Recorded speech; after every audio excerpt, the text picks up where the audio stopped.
భారతదేశంలో 2024 లోక్సభ ఎన్నికలకు సంబంధించిన 4వ దశ ఓటింగ్ మే 13న జరగనుంది. ఈ క్రమంలో 10 రాష్ట్రాలు, కేంద్రపాలిత ప్రాంతాల్లో విస్తరించి ఉన్న 96 లోక్సభ నియోజకవర్గాల్లో పోలింగ్ జరగనుంది. దీంతో పాటు ఆంధ్రప్రదేశ్ సహా పలు ప్రాంతాల్లో అసెంబ్లీ స్థానాలకు కూడా ఎన్నికలు జరగనున్నాయి. ఈ నేపథ్యంలో ఓటర్లు అనేక చోట్ల వారి ఓటు హక్కును వినియోగించుకోనున్నారు.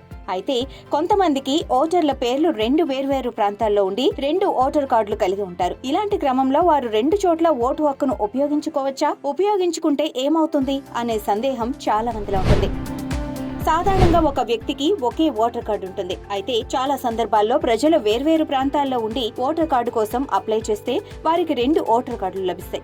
అయితే వారికి 2 ఓటర్ కార్డులు ఉంటాయి, కానీ 2 ఓటర్ కార్డులు ఉంటే ఎన్నికల సంఘం నిబంధనల ప్రకారం ఏదైనా ఒకటి మాత్రమే వినియోగించుకోవాలి. రెండోది పరిగణలోకి తీసుకోరు. అందుకే ఎవరికైనా 2 ఓటర్ కార్డులు ఉంటే అందులో ఒకదానిని రద్దు చేసుకోవాలి. వాటిలో ఒక ఓటు హక్కును మాత్రమే వినియోగించుకోవాలి.